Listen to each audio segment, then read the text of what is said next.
Why is the European Union going after Apple for $14 billion in unpaid taxes? Consider this. In 2014, the corporate giant paid just $50 in tax for every million it made selling iPhones and iPads to most of the world outside America. That's a tax rate of just 0.005%. Yes, you read that correctly. So how was that allowed to happen? Apple has funneled most of its profits from Europe, the Middle East, Africa and India through Ireland for decades. Nothing unusual in that. Others do it too. But under deals the company struck with the Irish government as far back as 1991, it was allowed to split these profits between its Ireland branch and an Apple head office that existed only on paper. Apple paid the standard Irish tax rate on profits booked to its Ireland branch. Those it allocated to the phantom head office were tax-free, because under Irish law it was then considered a stateless company. Guess where most of the profits went?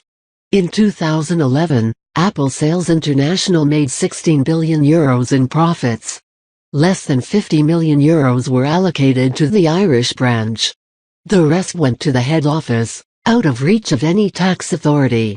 It was an arrangement that also suited the Irish government. Ireland has set its corporate tax rate at 12.5%, one of the lowest in Europe, to attract big companies to the country. Apple, Google, Facebook, eBay, Twitter have all set up their EU headquarters in Ireland.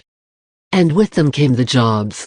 Apple employs 6,000 people in Ireland, many of them making a Macs at a factory in Cork, once a deprived city in the south of Ireland.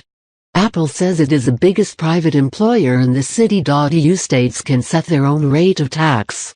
But European officials say Ireland's arrangements with Apple gave the company such a huge financial advantage over its competitors that it constituted illegal state aid.